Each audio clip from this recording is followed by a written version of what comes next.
नमस्कार, आप देख रहे हैं न्यूज़ 18 का डिजिटल प्लेटफॉर्म और आपके साथ मैं हूं पारुल तिवारी। ट्रंप के टैरिफ पर अमेरिकी सुप्रीम कोर्ट की रोक के बाद दुनिया भर में हलचल है।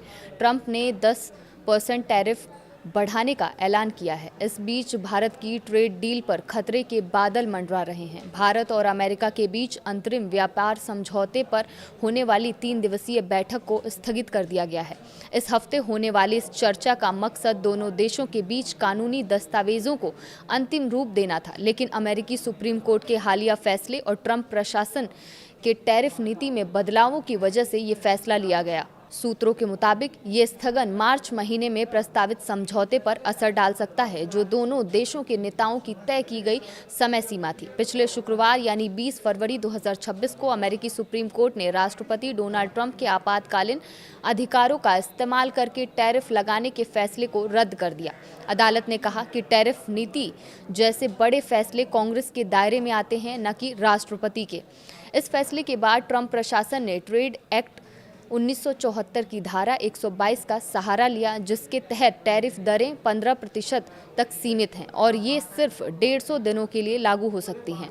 लेकिन अब धारा 338 पर भी विचार हो रहा है, जो 1930 के टैरिफ एक्ट के तहत 50% तक टैरिफ लगाने की अनुमति देती है। एक अधिकारी ने नाम न छापने की शर्त पर बताया कि अमेरिका में अभी स्थिति अनिश्चित है।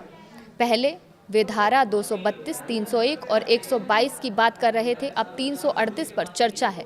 ऐसे में कोई स्थायी समझौता करना मुश्किल हो जाता है। इसी अनिश्चितता की वजह से भारत के चीफ नेगोशिएटर दर्पण जैन की अमेरिका यात्रा को भी टाल दिया गया है। दोनों देशों ने सहमति जताई है कि हालिया घटनाक्रमों का आकलन करने के बाद ही नई तारीख तय की जाएगी। ये अंतरिम समझौता भारत और अमेरिका के बीच बड़े व्यापार समझौते की दिशा में पहला कदम था।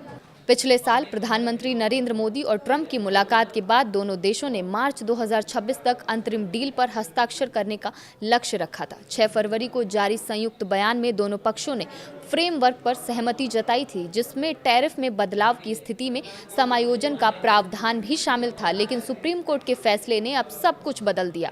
भारतीय वाणिज्य मंत्रालय ने 21 फरवरी 2026 को बयान जारी कर कहा कि हम अमेरिकी सुप्रीम कोर्ट के फैसले और ट्रंप के प्रेस कॉन्फ्रेंस का अध्ययन कर रहे हैं। हम इस बदलावों के प्रभाव को समझने की कोशिश कर रहे हैं।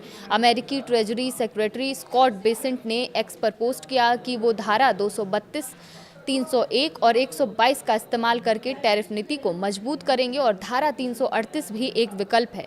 इस स्थगन से अमेरिकी व्यापार प्रतिनिधि जैस्मिन ग्री की मार्च में प्रस्तावित भारत यात्रा पर भी सवाल उठ रहे हैं, जहां समझौते पर हस्ताक्षर होने थे। और सुप्रीम कोर्ट में टैरिफ को चुनौती देने वाले वकील नील कत्यान ने कहा कि अगर ट्रंप को अपनी नीति पर इतना भरोसा है तो उन्हें कांग्रेस से मंजूरी लेनी चाहिए। भारत के लिए ये मौका है कि वो अपनी शर्तों पर बातचीत करे, लेकिन अनिश्चितता दोनों पक्षों को प्रभावित कर रही है।